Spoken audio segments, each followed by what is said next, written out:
പഴയ ഫോട്ടോ ഏതാണെന്ന് ചോദിച്ചാൽ ഒരു കറുത്ത് ചൊരിച്ച ഒരു വലിയ പാണ്ടിക്കാരൻ. ഇത് രണ്ടും ശിവപ്രഭാകര സിദ്ധയോഗിയുടെ ശരീരമല്ല. അല്ല, ഇങ്ങനെ 18 ശരീരം അദ്ദേഹം എടുത്തു. അതിനാണ് 750 വർഷത്തിനാണ്. അത് കഴിഞ്ഞിട്ട് പിന്നെ വേറെ എവിടെയോ പോയി സമാധിയായി. ഇപ്പോ അദ്ദേഹം എന്ന് പറയുന്ന ഒരാൾ തമിഴ്നാട്ടിൽ എവിടെയോ ഉണ്ടെന്ന് പറയുന്നു. ഇപ്പോഴും ഏതോ യോഗികളെ മറ്റോ ആണ് ഇത് കയറിയിരിക്കുന്നത്. രാജ്യത്തുള്ള മുഴുവൻ ശവം ദഹിപ്പിക്കാൻ ഉത്തരവിടുന്നു. ഇനി ഒരു ശവം രാജ്യത്തുണ്ടാകരുത്, കാശിയിലുണ്ടാകരുത്. മനസ്സിലായിട്ട് പെട്ടെന്ന് അദ്ദേഹം ബോധം കെട്ട് വീണ് ശരീരത്തിൽ നിന്ന് പോയി മറ്റേ ശരീരത്തിൽ കയറി. അപ്പോഴത്തേക്ക് തീയിലായെന്നാ പറയുന്നത്. ആ ശരീരം തീയിൽ വെച്ചെന്നാ, അഗ്നിയിൽ വെച്ചു. അവിടെ നിന്ന് എണീറ്റ് വരികയാണ് ചെയ്തല്ലേ. ഇവനെ ഇളക്കാൻ സൂക്ഷിക്കണം. ഇവനാണ് ഒന്നുകിൽ അധോലോകത്തേക്ക് നയിക്കുന്നത്, മറ്റ് പ്രശ്നങ്ങൾക്കൊക്കെ കാരണമാകുന്ന നെഗറ്റീവ് കുണ്ടലിനിയാണ്. ഞാനിത് രണ്ടും കണ്ടതായതുകൊണ്ടായി. ബുദ്ധൻ ഉണ്ടായത് പോലും അതാണെന്ന് വേണം പറയാൻ. ബുദ്ധൻ ഉണ്ടായ സമാധി പോലും ഈ നെഗറ്റീവ് കുണ്ടലിനി ഇളകിയതാണെന്ന് വേണം പറയാൻ. ഡോക്ടർ, നമ്മൾ കഴിഞ്ഞ എപ്പിസോഡുകളിൽ മരണാനന്തര ജീവിതത്തിനെ കുറിച്ചും മരിച്ചു കഴിഞ്ഞാലുള്ള അവസ്ഥയെക്കുറിച്ചും പലരുടെയും ആത്മാവ് ഇങ്ങനെ സിൽവർ ലൈൻ കടന്നു പോകുന്നതിനെ കുറിച്ചൊക്കെ നമ്മൾ ചർച്ച ചെയ്തു. അങ്ങനെ ഒരു ആത്മാവ് പുറത്തിറങ്ങി ശരീരം മാത്രം ആയിട്ട് നിൽക്കുമ്പോൾ ആ ശരീരത്തിലേക്ക് കടക്കാനായി മറ്റ് നെഗറ്റീവ് എനർജികൾ, അല്ലെങ്കിൽ നമ്മൾ പറയില്ലേ സാത്താൻ, പിശാച്ച്, അവരൊക്കെ കയറാനുള്ള ശ്രമം നടത്തുമോ? ഇതിനൊക്കെ നമുക്ക് ഇത് കാണാൻ വയ്യാത്ത ഫീൽഡിലായതുകൊണ്ട് നമുക്ക് ഉദാഹരണം വെച്ച് നമുക്ക് ഇതിനെപ്പറ്റി പറയാൻ പറ്റില്ല. എന്നാലും അങ്ങയുടെ നിഗമനം, ഞാൻ കേട്ടിട്ടുള്ള ഉദാഹരണം, എൻ്റെ സ്റ്റാഫായിരുന്ന, എൻ്റെ കമ്പൗണ്ടറായിരുന്ന, ഗവൺമെന്റ് സർവീസ് കമ്പൗണ്ടറായിരുന്ന ഒരാൾ ശിവപ്രഭാകര സിദ്ധയോഗിയുടെ ശിഷ്യനും കൂടെ നടന്നതാണ്. അപ്പോൾ അദ്ദേഹം പറഞ്ഞ കഥയാണ് ഞാനിപ്പോൾ പറയാൻ പോകുന്നത്. ഓക്കെ. അതായത് അദ്ദേഹം മരിച്ചത് 82-ലോ 83-ലോ മറ്റുമാണ്. ശിവപ്രഭാകര സിദ്ധയോഗി സമാധിയാകും പറഞ്ഞുകൂടാ, സമാധി. ആ ശരീരമല്ല, അതിന് 38 വർഷം മുമ്പുണ്ടായിരുന്ന ശരീരം. അതൊരു കറുത്ത് തടിച്ച ഒരു ശരീരം. ആ ഫോട്ടോ രണ്ടും അവിടെ കിട്ടും. പഴയ ഫോട്ടോ ഏതാന്ന് ചോദിച്ചാൽ ഒരു കറുത്ത് ചൊരിച്ച ഒരു വലിയ പാണ്ടിക്കാരൻ. ഇത് രണ്ടും ശിവപ്രഭാകര സിദ്ധയോഗിയുടെ ശരീരമല്ല. അല്ല, ഇത് രണ്ടും ശിവപ്രഭാകര സിദ്ധയോഗിയുടെ ശരീരമല്ല. ഒന്ന് കളഞ്ഞിട്ട് ഏതെങ്കിലും കാരണം ഈ ശരീരം കൊണ്ട് നടക്കാൻ ബുദ്ധിമുട്ടാകുമ്പോൾ അത് കളഞ്ഞിട്ട് മറ്റേതിൽ കയറിയതാണ്. അതായത് യഥാർത്ഥത്തിലുള്ള ശിവപ്രഭാകര സിദ്ധയോഗിയുടെ ആത്മാവ് മറ്റൊരു ശരീരങ്ങളിലേക്ക് കയറി ഇങ്ങനെ 18 ശരീരം അദ്ദേഹം എടുത്തു. അതിനാണ് 750 വർഷത്തിനാണ് അദ്ദേഹം. ഒറ്റ ശരീരത്തിലല്ല.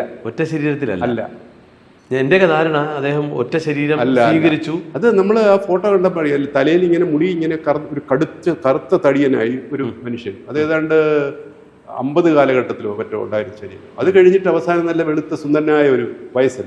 അത് രണ്ടാമത്തെ ശരീരം. അത് തമിഴ്നാട്ടിലും കണ്ടുള്ള ഒരു ബ്രാഹ്മണന്റെ എന്ന് പറയുന്നു. അപ്പോൾ ഇത് താമസിച്ചിരുന്ന രാമേന്ദ്രൻ നായർ സാർ, രാമേന്ദ്രൻ ആണെന്ന് തോന്നുന്നു, പേര് മറന്നുപോയി. അദ്ദേഹം സാറിനുമായിട്ട് എനിക്ക് നല്ല പരിചയം. അപ്പം ഞാൻ അവിടെയായിരുന്നു ഈ ശിവപ്രഭാകര സിദ്ധയോഗി താമസിച്ചത്. അപ്പോൾ അദ്ദേഹത്തോട് ഞാൻ ചോദിച്ചിട്ടുണ്ട്, ഇങ്ങനെ ഇതൊക്കെ പറയുന്നത് പറ്റ വാസ്തവമുണ്ട്. കാരണം ഈ കമ്പ്യൂട്ടർ ഇങ്ങനെ പറഞ്ഞുകൊണ്ട് ഇതിനകത്ത് സംശയം തീർക്കണമല്ലോ. പറഞ്ഞ ശരിയാ. അത് അയാൾ എവിടെയെങ്കിലുമൊക്കെ പോയി എന്തെങ്കിലുമൊക്കെ കാട്ടിക്കൂട്ടിക്കൊണ്ട് വരും. ഈ പറഞ്ഞ രണ്ട് ശരീരമല്ല 18. അദ്ദേഹമാണ് പറയുന്നത്, രാമേന്ദ്രൻ സാർ എന്ന ആ പേരൊന്നും പത്തനംതിട്ട. അദ്ദേഹം സമാധിയായ, അദ്ദേഹം താമസിച്ചുകൊണ്ടിരുന്ന, വർഷങ്ങളോട് താമസിച്ചുകൊണ്ടിരുന്ന അദ്ദേഹം എന്നോട് പറഞ്ഞ ഇവിടെ വരുന്നത് ആദ്യത്തെ ശരീരമായിരുന്നു. ആ പടമാണ് ഇല്ലിരിക്കുന്നത്. തലയിലെ കിടി ഒരു ശിവലിംഗം പോലൊക്കെ ഇരിക്കുന്നില്ല, അത് ആദ്യത്തെ ശരീരം. അത് കഴിഞ്ഞിട്ട് ഇയാൾ പിന്നെ തമിഴ്നാട്ടിൽ മറ്റോ പോയി. ഇയാളെന്നാണ് വിളിക്കും. ഇയാൾ പിന്നെ തമിഴ്നാട്ടിൽ പറ്റും. പിന്നെ പോയി വരുമ്പോൾ ഞാനാടാ എന്ന് പറഞ്ഞിട്ട് വരുന്ന ആള് മറ്റൊരു ശരീരത്തിലാണ്. ശരീരം ഇത് ഞാനാ, വെളുത്ത ശരീരം. അപ്പൊ ഇവർക്ക് ഇത് മനസ്സിലാകാത്ത രീതിയിൽ പഴയ കാര്യങ്ങൾ ഇദ്ദേഹം പറയും. കാര്യമൊക്കെ ഓർമ്മയുണ്ട്, കാര്യമില്ല ഓർമ്മയുണ്ട്. ശരീരം മാറിയാലും കാര്യമില്ല ഓർമ്മ. അത് നമ്മള് ഒരു ഉടുപ്പ് മാറും പോലെയാണ്. ഉടുപ്പ്, അതാ ഗീതയെ പറഞ്ഞിരിക്കുന്ന, ഉടുപ്പ് മാറുന്ന പോലെയാണ് ശരീരം മാറുന്നത്. ഓരോ ഉടുപ്പ് മാറും പോലെ. അങ്ങനെയാണ് 750 വർഷം ഈ 735 വർഷം ശിവപ്രഭാകര സിദ്ധയോഗി ജീവിച്ചു. 18 ശരീരത്തിലൂടെയാണ്. 18 ശരീരത്തിലൂടെ. പിന്നെ പല സിദ്ധന്മാരും ഇങ്ങനെ ശരീരം മാറി ഉപയോഗിച്ചിട്ട് ഉള്ളതായിട്ട് ഇപ്പോഴും ഉണ്ടോ? യോഗി കാണുമായിരിക്കും. ഈ ശിവപ്രഭാകര സിദ്ധയോഗി ഇപ്പൊ തമിഴ്നാട്ടില് സമാധിയായി എന്ന് പറഞ്ഞു. സമാധിയായി ഇവിടെ. അത് കഴിഞ്ഞിട്ട് പിന്നെ വേറെ എവിടെയോ പോയി സമാധിയായി. ഇപ്പോ അദ്ദേഹം എന്ന് പറയുന്ന ഒരാൾ തമിഴ്നാട്ടിൽ എവിടെയോ ഉണ്ടെന്ന് പറയുന്നു. ഇപ്പോഴും ഇതൊക്കെ നമുക്ക് അതിശയിക്കാനും മാത്രമേ പറ്റുള്ളൂ. നമുക്ക് തെളിവൊന്നും കൊണ്ട് നിരത്താനൊന്നും പറ്റില്ല, അതിശയിക്കാൻ മാത്രമേ പറ്റുള്ളൂ. അതിശയിക്കാൻ മാത്രം. ഇപ്പം യോഗികളുടെ കാര്യങ്ങളാണിത്. ഇപ്പം അവർക്ക് കൃത്യമായിട്ട് ഈ മറ്റൊരു ശരീരത്തിനെ സ്വീകരിക്കാൻ പറ്റും. എന്നാൽ ഈ നെഗറ്റീവ് എനർജി, ഈ സാത്താന്, പിശാചിന്, ഇല്ലെങ്കിൽ നമ്മളിപ്പം ശരീരം പോയി, അവരെങ്ങനെയാണ് ഈ ശരീരത്തിനകത്തോട്ട് കയറുന്നത്, കടക്കുന്നത്? ശരീരത്തിനകത്ത് കിടക്കുക എന്ന് പറഞ്ഞാൽ ഒറ്റ വാതിലേ ഉള്ളൂ. ഈ ക്രൗൺ ചക്ര മാത്രമേ ഉള്ളൂ ശരീരത്തിനകത്തേക്ക് കടക്കാൻ, ആത്മാവിന്റെ സ്ഥാനത്തേക്ക് കടക്കാൻ. വേറെ വഴി ഈ നെറ്റിക്കുള്ള ചക്രവും അല്ലെങ്കിൽ തൊണ്ടക്കുഴിയിലുള്ള ചക്രവും അതൊന്നും ഉപകരിക്കില്ല. ക്രൗൺ ചക്രയിൽ കൂടെ തന്നെ കയറാൻ വിദഗ്ധനായിട്ടുള്ള ഒരു നെഗറ്റീവ് എനർജി ആയിരിക്കും ആ ശരീരത്തിൽ കയറുന്നത്. അങ്ങനെ കയറിയ ഏതെങ്കിലും ചരിത്രം ഞാൻ ആരെയും കണ്ടിട്ടില്ല. നേരിട്ട് കണ്ടിട്ടില്ല. നമ്മൾ ഈ സിനിമയിലൊക്കെ കാണുന്നതാണ്. അത്ര തന്നെ ഉള്ളൂ. ഞാൻ നേരിട്ട് കണ്ടു. ഞാൻ കാണാത്തതൊന്നും കണ്ടു എന്ന് ഞാൻ പറയില്ല. അപ്പോൾ ഒരു ആത്മാവിന് മറ്റൊരു ശരീരം സ്വീകരിക്കാൻ പറ്റും. അതാണ് ശിവപ്രഭാകര സിദ്ധയോഗിയുടെ. അത്തരം സിദ്ധന്മാർക്ക് മാത്രമേ ഇത് കഴിയുള്ളൂ. അല്ല, ശരീരത്തിൽ നിന്ന് രണ്ടായിട്ട് പിളർക്കാൻ പറ്റുന്ന ആർക്കും കഴിയും. ശരീരത്തെ ഈ പ്രാണശരീരം വെച്ചിട്ട് ഇപ്പുറത്തോട്ട് ശരീരവും അപ്പുറത്തോട്ട് ആ ശരീരവും രണ്ട് ശരീരമാക്കി എടുത്തിട്ട് അകത്തെ ശരീരം വേറൊരു ചത്ത ശരീരത്തിൽ കയറ്റാൻ അത് പറ്റുന്ന ആൾക്ക് അത് സാധ്യമാണ്. ആദ്യം ഈ ശരീരം രണ്ടാക്കി മാറ്റണം. അതൊരു സ്ഥൂല ശരീരമൊന്നും സൂക്ഷ്മ ശരീരമൊന്നും രണ്ടായി മാറ്റണം. അത് തന്നെയാണോ ഈ കൂടുവിട്ട് കൂടുമാറൽ? അതെ, അത് തന്നെയാണ് കൂടുവിട്ട് കൂടുമാറൽ. അത് തന്നെയാണ് കൂടുവിട്ട് കൂടുമാറൽ. ഇവിടെ ഒരുപാട് പേര് അങ്ങനെ കൂടുവിട്ട് കൂടുമാറൽ പ്രക്രിയയെ കുറിച്ച് പറഞ്ഞിട്ടുണ്ട്. അത് തന്നെയാണ് കൂടുവിട്ട് കൂടുമാറൽ. അതിനകത്ത് വലിയ ഈശ്വരീയതയൊന്നും അതിനകത്ത് വലിയ കാര്യം. ഒരു ടെക്നിക്കാണ്. അതായത് നമ്മുടെ ശരീരത്തിലെ ഈ 6 കവറിങ്ങുകളിലെ 3 കവറിങ്ങുകളിലെ മാറ്റിയിട്ട് അകത്തെ 2 കവറിങ് മാത്രമായിട്ട് ആത്മാവുമായിട്ട് പോകുന്ന ഒരു ടെക്നിക്കാണ്. അപ്പം ഈ ശരീരം ഇങ്ങനെ സൂക്ഷിക്കണം അല്ലേ? നമുക്ക് ശങ്കരാചാര്യരുടെ കാലത്ത് അങ്ങനെ അദ്ദേഹത്തിന്റെ ശരീരം സൂക്ഷിച്ചു വരുന്നു. കാശി രാജാവിന്റെ അടുക്ക് വരുമ്പോൾ കാശി രാജാവിന്റെ പത്നിയിൽ തന്റെ മകനെ ജനിപ്പിക്കണമെന്ന് വിചാരിച്ചിട്ട് അദ്ദേഹം കാശിയിലെ ഏതോ ഗുഹയിൽ തന്റെ ശരീരം ശിഷ്യന്മാർക്ക് കാവലേൽപ്പിച്ചിട്ട് അദ്ദേഹം സൂക്ഷ്മ ശരീരത്തിൽ വന്നിട്ട് ആ രാജാവിന്റെ മരിച്ചു കിടക്കുന്ന ശരീരത്തിൽ കയറിയിട്ട് കുട്ടിയുണ്ടാക്കിയിട്ട് രണ്ടാമത് അപ്പോൾ അദ്ദേഹത്തിന്റെ ഭരണത്തിന്റെ മേന്മ കണ്ടിട്ട്, ആചാര്യസ്വാമിയുടെ ഭരണത്തിന്റെ മേന്മ കണ്ടിട്ട്, ഇതേറ്റവും വലിയ മഹർഷിമാരുടെ ജന്മമാണ് ഈ രാജാവ് ഇപ്പൊ ഇരിക്കുന്നത്, അതുകൊണ്ട് ഇനിയും ഇദ്ദേഹത്തെ പുറത്ത് വിടരുത്. സാധാരണ ആ രാജാവ് നല്ല ആയിരിക്കാം. അതായിരിക്കാം ഈ വ്യത്യാസം പെട്ടെന്ന് സ്വഭാവ വ്യത്യാസം വന്നിട്ട് നല്ല രാജാവ് നമുക്ക് കിട്ടി എന്ന് പറഞ്ഞിട്ട് ഏതോ യോഗികളെ മറ്റുമാണ് ഇത് കയറിയിരിക്കുന്നത്. ഇവിടെ രാജ്യത്തുള്ള മുഴുവൻ ശവം ദഹിപ്പിക്കാൻ ഉത്തരവിടുന്നു. ഇനി ഒരു ശവം രാജ്യത്തുണ്ടാകരുത്, കാശിയിലുണ്ടാകരുത്, മുഴുവൻ പെട്ടെന്ന് ദഹിപ്പിക്കും. പിന്നെ അതിനകത്ത് കയറാൻ പറ്റില്ലല്ലോ. അപ്പോഴത്തെ നമുക്ക് ആചാര്യസ്വാമികൾക്ക് തന്നെ ബോധമുണ്ടായി തന്നെ തൻ്റെ ശരീരം ദഹിപ്പിക്കാൻ പോവുകയാണ്. കാരണം അദ്ദേഹത്തിന് അതിൻ്റെ കഴിവുള്ള ആളാണ്. മനസ്സിലായിട്ട് പെട്ടെന്ന് അദ്ദേഹം ബോധം കെട്ട് വീണ് ശരീരത്തിൽ നിന്ന് പോയി മറ്റേ ശരീരത്തിൽ കയറി. അപ്പോഴത്തേക്ക് തീയിലായെന്നാ പറയുന്നത്. ആ ശരീരം തീയിൽ വെച്ചെന്നാ, അഗ്നിയിൽ വെച്ചു. അവിടെ നിന്ന് എണീറ്റ് വരികയാണ് ചെയ്തല്ലേ?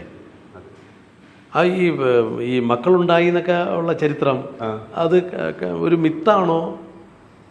ശങ്കരാചാര്യര് ഈ ശരീരത്തിൽ കയറി, അതോ പറഞ്ഞു കേട്ട കഥകൾ പോലെയാണോ? നമുക്കിപ്പോൾ അതല്ലേ അറിയാവൂ. ഇതിപ്പോ വേറെ മിത്താണെന്ന് പറയുന്നില്ല. കാരണം ഒരു സ്ത്രീയുമായിട്ടുള്ള വാക്കുതർക്കത്തിൽ കാമശാസ്ത്രത്തെ പറ്റി ചോദിച്ചപ്പോൾ ശങ്കരാചാര്യരോട് ചോദിച്ചു. അപ്പോൾ അദ്ദേഹം തെക്ക് നിന്ന് വടക്കോട്ട് എല്ലാ ആചാര്യന്മാരെയും തോപ്പിച്ച് പോവുകയാണ്. ഏതോ ഒരു രാജ്യത്ത് ചെന്നപ്പോൾ, അവരുടെ പേരൊക്കെ എനിക്ക് അറിയാമായിരുന്നു, മറന്നു. ഏതോ ഒരു രാജ്യത്ത് ചെന്നപ്പോൾ അവിടുത്തെ ഏറ്റവും വലിയ ഗുരുവിനെയും തോപ്പിച്ചു കഴിഞ്ഞപ്പോൾ റാണി, അത് സരസ്വതിയുടെ അവതാരമായിരുന്നു വന്ന്, ഇനി നമുക്ക് തമ്മിലാകാം ചോദ്യം വന്നിട്ട്. അപ്പോൾ ആകട്ടെ എന്നായി ചോദിച്ചു വന്നപ്പോൾ എല്ലാം റാണി തോക്കുക. അങ്ങനെ വന്നപ്പോൾ ഒരു ചോദ്യം ചോദിച്ചു, നമുക്ക് എത്ര അവസ്ഥയുണ്ട്? ആ അവസ്ഥയിൽ ഒരവസ്ഥയിൽ കാമം ആവശ്യമല്ലേ? ചോദിച്ചു. കാമം, പിന്നെ കാമത്തെ പറ്റിയായി ചോദ്യം. അപ്പോൾ അത് അനുഭവിക്കാത്ത ആൾക്ക് പറയാൻ പറ്റുമോ എന്ന് ചോദ്യം. കാമം അനുഭവിക്കാത്ത ആൾക്ക് അതിനെ പറ്റി പറയാൻ പറ്റും, കാമത്തെ പറ്റി പറയാൻ പറ്റുമോ എന്നൊരു ചോദ്യം. അപ്പോൾ അദ്ദേഹം നമുക്കിവിടെ വെച്ച് ഇപ്പം തന്നെ ഇത് ഈ വാഗ്വാദം നിർത്താം, ഞാൻ വീണ്ടും വരും എന്ന് പറഞ്ഞിറങ്ങി വന്നിട്ടാണ് അദ്ദേഹത്തിൻ്റെ ശരീരം ഉപേക്ഷിച്ചിട്ട് അപ്പോഴത്തേക്ക് കാശിരാജാവ് മരണപ്പെട്ടു. അപ്പോൾ ഒരു യോഗ്യമായ ശരീരത്തിൽ വേണം കയറാൻ. അപ്പം ഞാൻ നേരത്തെ പറഞ്ഞത് തിരിച്ചെടുത്തു. അപ്പം ഒരു ഉടായ്പായിട്ടുള്ള ഒരു രാജാവല്ലായിരുന്നില്ല. കാരണം അല്ല, സ്വഭാവ രീതികൾ ചേഞ്ച് വന്നപ്പോഴാണ് ഏതോ ഒരു വലിയ ദൈവീകമായ ഏതോ ഒരു ആത്മാവാണ് ഇതിനുള്ളിലുള്ളതെന്ന് ആൾക്കാർ. ശങ്കരാചാര്യ സെലക്ട് ചെയ്ത് നല്ല ശരീരം തന്നെ, നല്ല ശരീരം. രാജാവിന്റെ കാശിരാജാവ് അന്നത്തെ അതിനുശേഷം അദ്ദേഹത്തിന് പേരുണ്ടായിരുന്നു, ഞാൻ മറന്നുപോയ പേര്. അതിനുശേഷം ഈ ആത്മാവ് ഈ നേരത്തെ ശങ്കരാചാര്യരുടെ പിന്നീട് തിരിച്ചു കയറിയിട്ട് വീണ്ടും തർക്കത്തിന് വന്നോ? തർക്കത്തിൽ അപ്പോഴേ പിന്നെ അതിന് തർക്കത്തിൽ നിന്നില്ല. അവിടെ പിന്നെ അവർ അത് കഴിഞ്ഞല്ലോ. അത് മറുപടി പറയാൻ അവരും സരസ്വതിയുടെ അവതാരമാണ്, അവർക്കും ബോധമുണ്ട്. തർക്കിച്ചു എന്നാണ് എനിക്ക് തോന്നുന്നു. തർക്കിച്ചു. അപ്പോൾ ഈ ചോദ്യം കൊണ്ട് പിന്നെ ഇനി തോപ്പിക്കാൻ പറ്റില്ല. പിന്നെ എന്തായാലും അങ്ങനെയാണ് സർവജ്ഞ, പിന്നാണ് സർവജ്ഞ കയറുന്നത് അല്ലേ കാശ്മീരിൽ. ഇപ്പോൾ നമ്മൾ സാധാരണ ഇപ്പോൾ പറഞ്ഞ് കേട്ടിട്ടുണ്ട് ആസ്ട്രൽ പ്രൊജക്ഷൻ. പലരും ഇപ്പോൾ നെറ്റിലൊക്കെ നോക്കിയിട്ട് ഈ ആസ്ട്രൽ പ്രൊജക്ഷനൊക്കെ പ്രാക്ടീസ് ചെയ്യുന്നവരുണ്ട്. ഇപ്പം ഈ ട്രിവാൻഡ്രത്ത് തന്നെ നന്തൻകോട് കൂട്ടക്കൊലയിൽ പ്രതി കേടൽ പറഞ്ഞത് ആസ്ട്രൽ പ്രൊജക്ഷൻ ഞാൻ പരീക്ഷിച്ചതാണെന്നൊക്കെ പറഞ്ഞു. അത് പക്ഷേ കേസിനെ വഴിതെറ്റിക്കാനായിട്ട് ആണെന്നാണ് പറയുന്നത്. എന്നാൽ അങ്ങനെയൊക്കെ സാധ്യമാണോ അങ്ങയുടെ ചിന്തയിൽ? ആസ്ട്രൽ പ്രൊജക്ഷൻ എന്ന് പറഞ്ഞാൽ ഇത് ഞാൻ ഈ പറയുന്ന 5 ശരീരത്തിന് ഇതെല്ലാം വരും. ഇതെല്ലാം ഞാൻ ശരീരം പറഞ്ഞില്ലേ, അന്നമയ കോശം, ശരീരം, physical body, mind body, energy body, then bliss body, അങ്ങനെ 5 ശരീരം, അതിനകത്ത് ആത്മാവ്, കൊച്ച ആത്മാവ്. അങ്ങനെയാണ് നമ്മൾ അങ്ങനെയാണ് സെപ്പറേറ്റ് ആയിട്ട് നമ്മളെ ഇങ്ങനെ മാനുഫാക്ചർ ചെയ്ത് വിട്ടിരിക്കുന്നത്. തീർച്ചയായും. അപ്പോൾ അതിനകത്തുനിന്ന് 3 ശരീരത്തെ ഒന്നിച്ച് മാറ്റാം. അതായത് പുറത്തെ ശരീരത്തെയും മനോമയ കോശത്തെയും പ്രാണമയ കോശത്തെയും ഒന്നിച്ച് മാറ്റാം. അത് ഏതാണ്ട് മുക്തിക്ക് സമാനമാണ്. എന്നാൽ പലർക്കും അതിന് പറ്റത്തില്ല. മനോമയ കോശം വെച്ച് അടന്നു കൊടുക്കുക, പിന്നീട് ബാക്കി കോശങ്ങളുടെ ഒന്നിച്ച് കിടക്കുക. അന്നമയ കോശം മാത്രം വീണ് കിടക്കും. ചിലപ്പോൾ മനോമയ കോശം കൂടെ അതിനകത്ത് കിടക്കും. ഇതിനകത്ത് എല്ലാ കോശങ്ങളിലും ബന്ധിപ്പെട്ടിരിക്കുന്നത് പ്രാണമയ കോശം. അത് സെപ്പറേറ്റ് ആകാതെ കണ്ട സാധാരണ മരണങ്ങൾ നടക്കുന്നു. അതാണ് നടക്കുന്നത്. ഈ സമാധി അവസ്ഥയിൽ പോകുന്ന സന്യാസിമാരെ നമ്മൾ കേട്ടിട്ടുണ്ട്. അവര് എങ്ങനെയാണ് ഈ പ്രവചിച്ചിട്ട് അവർ സമാധിയിലേക്ക് 21 ദിവസം മുമ്പ് കുണ്ടലിനെ ഉണർത്തി തലയ്ക്കകത്ത് കൊണ്ട് നിർത്തിക്കഴിഞ്ഞാൽ 18-ാം ദിവസം 21-ാം ദിവസം മരണമാണ്. അപ്പോൾ അതിനു മുമ്പ് പറയാം, ഞാൻ 21-ാം ദിവസം, അതായത് വരുന്ന 21-ാം ദിവസം എനിക്ക് സമാധിയാണ്, അതിൻ്റെ ഒരുക്കങ്ങൾ ഒരുക്കണം, സമാധിക്ക് ഇരുത്താനുള്ളത് ചെയ്യണം. അപ്പോൾ അതിന് മുമ്പായിട്ട് ഈ കുണ്ടലിനെ ഉണർത്തി തലയിൽ കൊണ്ട് നിർത്തുമെന്നാണ് പറയുന്നത്. അപ്പോൾ അവർക്കിത് നേരത്തെ കുട്ടി അറിയാൻ പറ്റും. ഇത് യോഗ വിദ്യയിലൂടെയല്ലേ ഇത്തരം സിദ്ധികൾ? എനിക്കതിനോട് അത്ര വലിയ ആനുകൂല്യമുള്ള ഒരു താല്പര്യമുള്ള കൂട്ടത്തിലല്ല. കാരണം ഇത് നമ്മുടെ ബോഡിയിൽ നെഗറ്റീവ് എനർജി ഉണ്ട്, പോസിറ്റീവ് എനർജി. കുണ്ടലിന് 2 ടൈപ്പ്, പോസിറ്റീവ് കുണ്ടലിനുണ്ട്, നെഗറ്റീവ് ഉണ്ട്. പോസിറ്റീവ് കുണ്ടലിന് നമ്മുടെ ഫ്രണ്ടിൽ കൂടെ ആകും പാസ് ചെയ്യും. ഇത് ബാക്കിൽ നട്ടലിപ്പിനകത്തൂടെ പറയുന്ന കുണ്ടലിനി എന്ന് പറയുന്നത് നെഗറ്റീവ് കുണ്ടലിനി. അതാരും പറഞ്ഞു കേട്ടിട്ടില്ല. നെഗറ്റീവ് കുണ്ടലിനി ഇവനെ ഇളക്കാൻ സൂക്ഷിക്കണം. ഇവനാണ് ഒന്നുകിൽ അധോലോകത്തേക്ക് നയിക്കുന്നത്, മറ്റ് പ്രശ്നങ്ങൾക്കൊക്കെ കാരണമാകുന്നത് നെഗറ്റീവ് കുണ്ടലിനിയാണ്. ഞാനിത് 2 കണ്ടതായതുകൊണ്ടായി നേരിട്ട് കണ്ടതാ. ഒരു വ്യക്തിക്ക് നെഗറ്റീവ് കുണ്ടലിനി ഉണ്ട്, അത് ഫ്രണ്ടിൽ കൂടെ വരും. നെഗറ്റീവ് ബാക്കിൽ കൂടെ അല്ലേ? നെഗറ്റീവ് ബാക്ക് കൂടെ. നമ്മൾ ഇന്ന് അറിയപ്പെടുന്ന കുണ്ടലിനി നെഗറ്റീവ് കുണ്ടലിനി, സർപ്പം പോലിരിക്കുന്നത്. അത് ഇപ്പൊ പ്രാക്ടീസ് ചെയ്യുന്ന എല്ലാം നെഗറ്റീവ് കുണ്ടലിനി. അതുകൊണ്ടാണ് അവരുടെ അതിനുശേഷം പിന്നെ എങ്ങനെ ആയിത്തീരുമെന്ന് പറയാൻ പറ്റില്ല. എന്തായാലും ഊർധ്വഗതി വളരെ കുറവാണ്. പിന്നെ അത്ര വലിയ അവരുടെ പുണ്യ ജന്മങ്ങളൊക്കെ ഉണ്ടായിരുന്നുണ്ടെങ്കിൽ അങ്ങനെയുള്ള ആ കിളകുന്നത് സമാധിയായി എന്ന് പറയുന്ന വലിയ നിലയിലായി എന്ന് പറയുന്നെങ്കിൽ ആ കുണ്ടലിനി ഫ്രണ്ട് കുണ്ടലിനിയാണ് ആയിരിക്കും. പക്ഷെ ഇതിന് ശാസ്ത്രീയമായ തെളിവൊന്നുമില്ലല്ലോ. ഈ അങ്ങനെയല്ല ഈ നെഗറ്റീവ് ഇപ്പം പൊതുവേ കുണ്ടലിനി ശക്തി ഉണർത്തുക എന്നാണ് പറയുന്നത്. നമുക്ക് ഓരോ മൂലാധാര സ്വാധിഷ്ഠാനം ഇങ്ങനെ പല ചക്രാസിലൂടെയാണ് ഈ കുണ്ടലിനി. ഫ്രണ്ടിലെ കുണ്ടലിനിക്ക് അങ്ങനെ ചക്രാസ് ഇല്ല. അത് വയറ്റിലാണ് ഉണരുന്നത്. വയറ്റിൽ ഉണർന്ന് നേരെ ഇനി തലയ്ക്കകത്ത് വരിക. ഇന്ന് തലയുടെ പുറത്ത് തലയുടെ മേളിൽ സഹസ്രാര പത്മത്തിൻ്റെ പത്മത്തിലൂടെ പുറത്തേക്ക് പോവുകയാണ്. അങ്ങനെയാണ് സമാധിയാവുക. അങ്ങനെയാണ് സമാധി. അതാണ് യഥാർത്ഥ സമാധി. എന്നാൽ നമ്മൾ സാധാരണ കാണുന്ന സമാധിയൊക്കെ പുറത്തെ പോസ്റ്റീരിയർ ആയിട്ടുള്ള ആ കുണ്ടലിനെ സർപ്പം പോലെ ഉണർത്തിയിട്ട് ഓരോ ആധാരങ്ങളും കടത്തി അതിലെ മായാജാലങ്ങളിലൊക്കെ പെട്ട് വേണ്ടി വന്നാൽ ഇവിടെ ബുദ്ധമതക്കാരില്ലാത്തതുകൊണ്ട് പറയാം, ബുദ്ധൻ ഉണ്ടായത് പോലും അതാണെന്ന് വേണം പറയാൻ. ബുദ്ധൻ ഉണ്ടായ സമാധി പോലും ഈ നെഗറ്റീവ് കുണ്ടലിന് ഇളകിയതാണെന്ന് വേണം പറയാൻ അല്ലേ? അതെന്താണ് ഇത്രയും കാലം നമുക്കിത് മനസ്സിലാവാത്തത്? അല്ല, എനിക്കും ഇത് അറിയില്ലായിരുന്നു. ഞാൻ അനുഭവത്തിൽ വന്നപ്പോഴാണ് ഇത് രണ്ടെണ്ണം ഉണ്ടെന്ന്, അനുഭവത്തിൽ കണ്ടപ്പോഴാണ് ഇത് രണ്ടെണ്ണം ഉണ്ടെന്ന് മനസ്സിലായത്. അപ്പം അതിനെപ്പറ്റി പിന്നെ കൂടുതൽ വായിച്ചപ്പോൾ ഇപ്പൊ പതഞ്ജലി യോഗ ഒക്കെ ആണ്. പതഞ്ജലി യോഗ സൂത്രത്തിൽ ഇല്ല. ഈ നെഗറ്റീവ് എനർജിയെ റേസ് ചെയ്യാൻ വേണ്ടിയുള്ള മാത്രമാണ് പതഞ്ജലി യോഗ സൂത്രത്തിലുള്ളത്. പോസിറ്റീവ് എനർജിയെ റേസ് ചെയ്യാനുള്ള മാർഗം അവിടെ പറഞ്ഞിട്ടുണ്ട്. അതാണ് യോഗയെന്നും അദ്ദേഹം പറഞ്ഞിട്ടുണ്ട്. അതെന്ന് പറയുമ്പോൾ നമ്മളെല്ലാവരോടും സ്നേഹമായിട്ടിരിക്കുക, കരുണയോടുകൂടിയിരിക്കുക. മൈത്രി, അത് 1-ാം അധ്യായത്തിൽ പറയുന്നു. മൈത്രി കരുണ മുദിത. ഒരാൾക്ക് മൈത്രിയും കരുണയും മനസ്സിൽ ഉദിക്കണം. മൈത്രി എന്ന് പറയുമ്പോൾ നമ്മളോട് വെറുക്കുന്നവരോട് പോലും സ്നേഹത്തോടെ പെരുമാറുക. അങ്ങനെ സ്നേഹത്തോട് പെരുമാറാൻ നമ്മുടെ മനസ്സ് തയ്യാറാകും. കരുണയും അതുപോലെയാണ്. ഒരാൾക്ക് ഒരു കാരുണ്യം ആവശ്യമുള്ളപ്പോഴും ഇല്ലാത്തപ്പോഴും ആർക്കും കരുണയോടെ അവരെ വീക്ഷിക്കാനും അവർക്ക് വേണ്ടത് തനിക്ക് സ്വന്തമായിട്ട് വേണ്ടതാണെന്ന് ഉള്ള അറിവോടെ ചെയ്യാൻ തയ്യാറാകുമ്പോഴാണ് കരുണ മനസ്സിലുദിക്കുന്നത്. അത് സദാ നേരവും മൈത്രി കരുണ ഉദിത. ഇത് ഉദിക്കണമെന്നേ പറഞ്ഞിട്ടുള്ളൂ, ചെയ്യണമെന്ന് പറഞ്ഞിട്ടില്ല. ഇത് പതഞ്ജലി യോഗ സൂത്രം 1-ാം അധ്യായത്തിൽ പറയുന്നതാണ്. അതാണ് യോഗയുടെ ആധികാരിക ഗ്രന്ഥം. ബാക്കിയെല്ലാം ഇതിന്റെ ട്രാൻസ്ലേഷൻസ് ആണ്. അപ്പൊ മൈത്രിയും കരുണയും ഉദിക്കണം.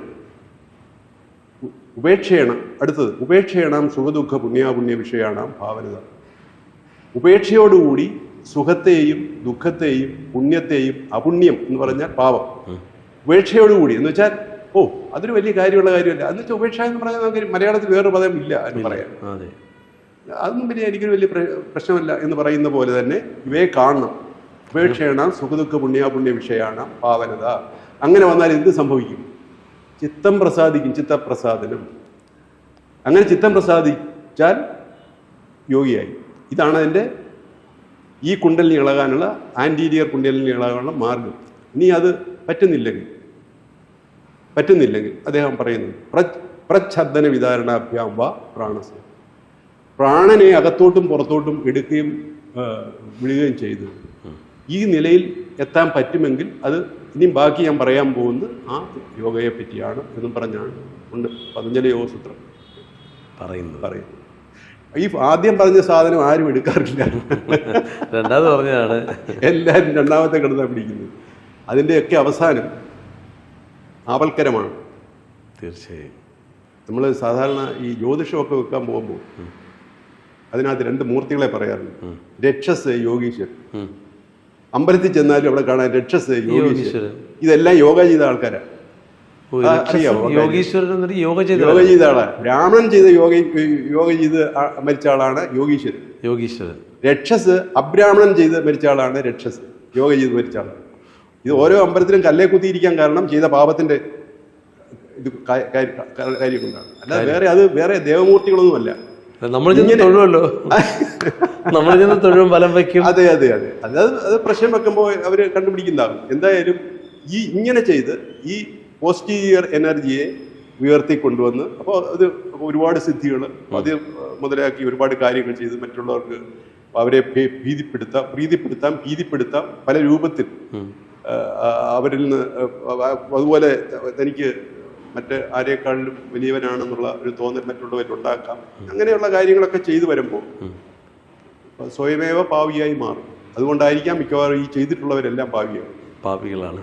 അങ്ങനെയാണ് ഈ അമ്പലങ്ങളിൽ രക്ഷസും യോഗീശ്വരനും വരാൻ കാരണം എന്താണ്? ഇവര് യോഗ ചെയ്ത അബ്രാഹ്മണരും ബ്രാഹ്മണരുടെയും പ്രേതങ്ങളാണ് ഈ യോഗീശ്വരനും രക്ഷസും എന്ന് പറയുന്നത്.